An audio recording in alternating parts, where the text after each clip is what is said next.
How many of you have a morning routine? How many know that the morning routine from the time you open your eyes is the most important part of your day? Because it sets the tone for your day. The enemy waits for you to open your eyes, and if he can, he will attack first thing to try to get your mind on things, make you look at your text message, make you do other stuff. You have to have a commitment that God is going to be the first thing you connect with in the morning.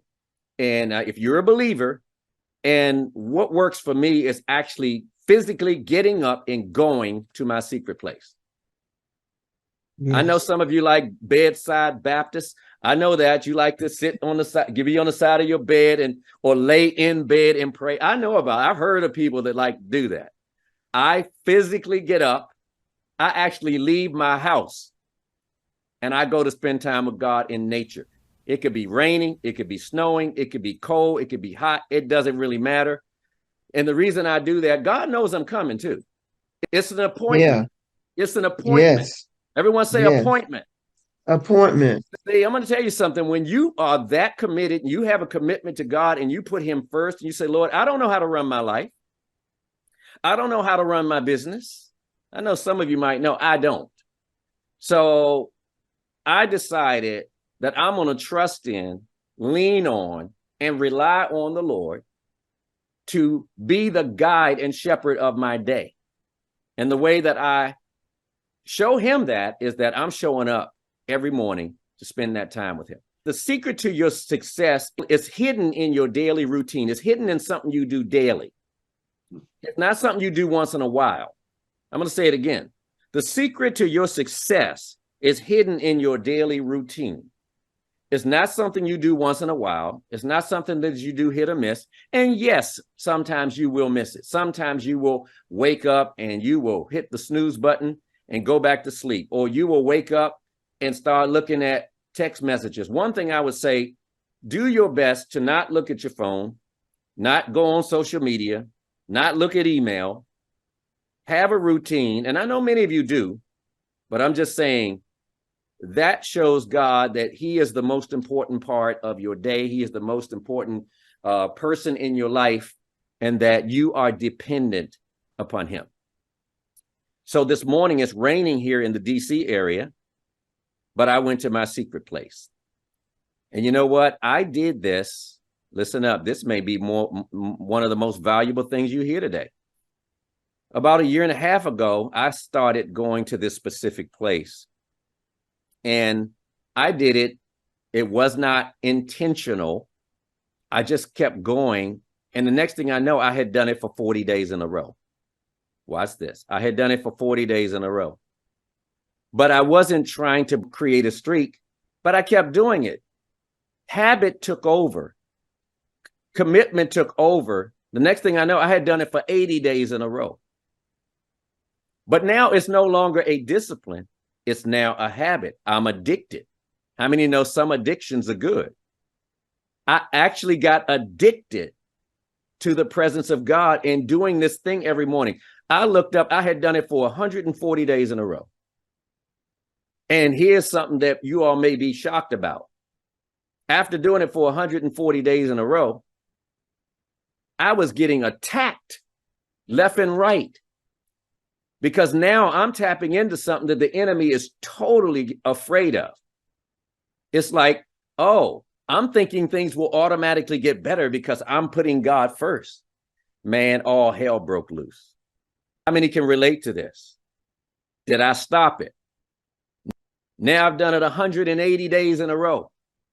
Circumstances around me, some of them got worse, but I got better. Sometimes God doesn't change your circumstances, he changes you. He just made me bigger than my giants. And while it looks like the enemy says, look, this ain't working. Why? Look at this going, look at your family. Look at this happening. Look at what's going on here. I'm not looking at that. Sometimes you could be doing the right thing and things get worse in your life.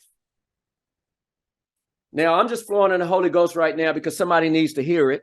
It's not what I plan to say. But how many of you feel like at some point you're doing the right thing and it looks like things are falling apart? If it hasn't happened to you yet, it will. But don't think that they're falling apart. They're actually coming together. So then I've done it 200 days in a row. I don't even have to tell you how long it's been now, because I don't talk about this other than a time like this when I want to inspire and educate you that when you see me do what I do, you all just do not know that I am not the same person when I don't do what I'm talking about. I'm fearful. I'm timid. But when I do this thing, I can leap over tall buildings with a single bound. So all I'm saying is my boldness comes from my daily routine. My boldness comes from my connection with my Creator. My boldness and my clarity and confidence, which is everything, it comes from there. Jesus said, what you do in secret, I will reward you in the open. So all I would say is that it's not how much time you spend. I don't watch the clock. I spend an hour. I used to do that. I used to spend 2 hours a day, every day, and read 7 chapters a day and memorize 2 scriptures. That was my morning routine. I did that for years.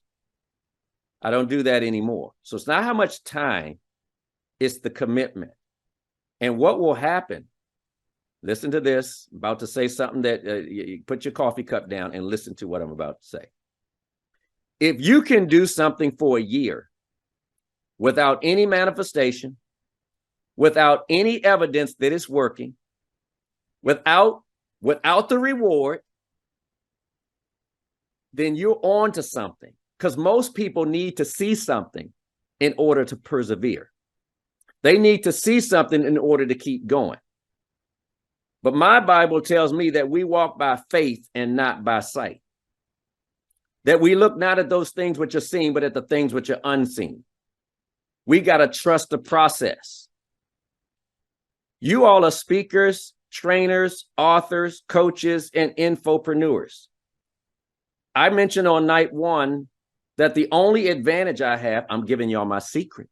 It's the only advantage I have. But guess what? God is accessible to all. He said, come unto me, all you that labor and are heavy laden, I'll give you rest. He said to ask wisdom of me and I'll give it liberally. God is liberal when it comes to, so if you say, God, I need you to give me a plan for 2024. I need to give me a vision, give me a dream, give me a big plan, your plan for 2024. Because I told God, my plan sucks. My way sucks.